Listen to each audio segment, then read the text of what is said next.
নমস্কার বন্ধুরা, আশা করি ভালো আছেন। আজকে আমি নিয়ে এসেছি প্রতিদিনের মতোই একটা দারুণ সুস্বাদু রেসিপি। সেটা হলো ঝিঙে আর মিষ্টি আলু দিয়ে মুসুর ডালের চচ্চড়ি।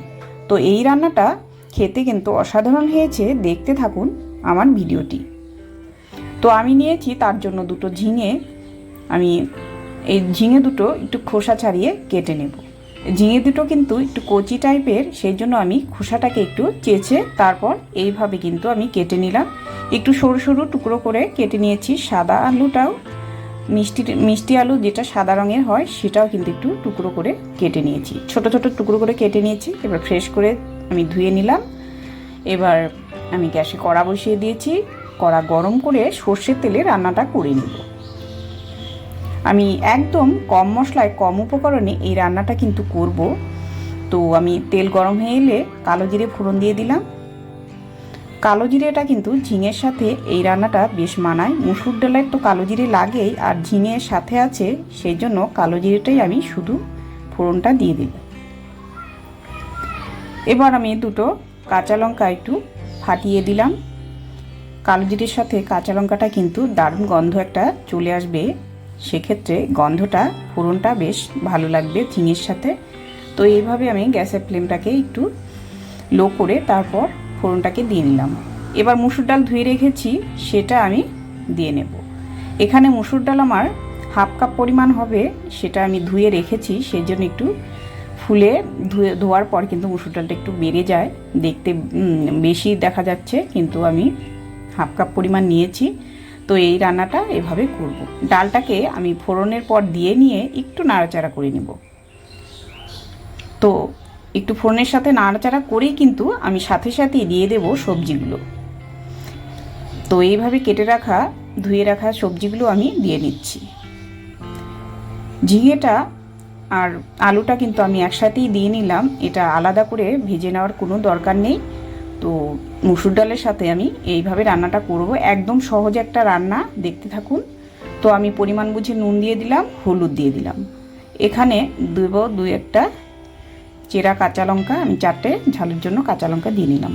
আপনারা ঝালটা পছন্দ অনুযায়ী আপনাদের ঝালটা ব্যবহার করবেন।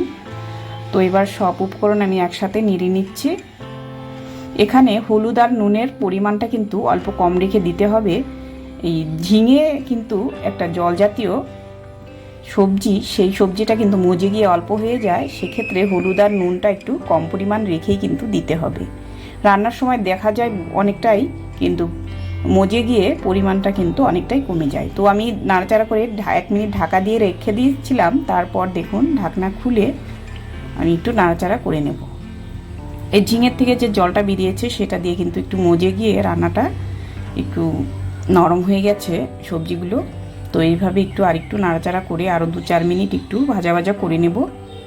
বন্ধুরা, তার আগে বলি, আপনারা যারা আমার চ্যানেলে নতুন বন্ধু আছেন তারা একটু চ্যানেলটাকে সাবস্ক্রাইব করে পাশে থাকা বেল বাটনটা একটু টিপে নেবেন, তাহলে আমার দেওয়া রেসিপিগুলো আপনাদের সামনে পৌঁছে যাবে। তো আমি এর আগে কিন্তু ঝিঙে ডাল রান্না দিয়েছি, ছোলার ডালের ঝিঙে ডাল রান্না দিয়েছি, আমার ডেসক্রিপশন বক্সে আমি দিয়ে দেবো, আপনারা দেখে নেবেন। তারপর ভাজা ভাজা করে আমার এই সবজিটা ডালটা কিন্তু ভাজা হয়ে গেছে। এরপর যে আমি জল দিয়ে নিলাম। এখানে জলের পরিমাণটা আপনারা যদি ঝোলটা একটু বেশি খেতে চান, সেক্ষেত্রে জলটার পরিমাণটা একটু বেশি করে বাড়িয়ে দিয়ে নেবেন। তো আমি একটু চচ্চড়ি টাইপ করব, শুকনো টাইপের রুটি দিয়ে খাওয়ার জন্য, এই জন্য কিন্তু একটু কম রেখেই আমি দিয়ে নিলাম। এবার সেদ্ধ হতে যেটুকু জল লাগবে সেটুকুই আমি দিয়ে নিলাম। এবার ঢাকা দিয়ে আমি একটু 1 মিনিট রেখে দেব। তো 1 মিনিট পর একটু ঢাকনা খুলে আমি দেখে নিচ্ছি। তো আমার জলটা শুকিয়ে গেছে, এদিকে আমি সবজিটা দেখে নিচ্ছি গলেছে কি না। তো সবজিটা আমার ডালটা একটু ফুটে গেছে, কিন্তু সবজিটা আর একটু আলুটা একটু গলবে, তো এই জন্য আর একটু আমার জলটা দিতে হবে। এই জলের পরিমাণটা আমার কম হয়ে গেল, আগেই কিন্তু বেশি করে দিয়েই কিন্তু এই রান্নাটা করে নিতে হবে। তো এভাবে আমি আর একটু জল দিয়ে নিলাম। এবার আরও 1 মিনিট একটু নাড়াচাড়া করে রান্না করে নেব।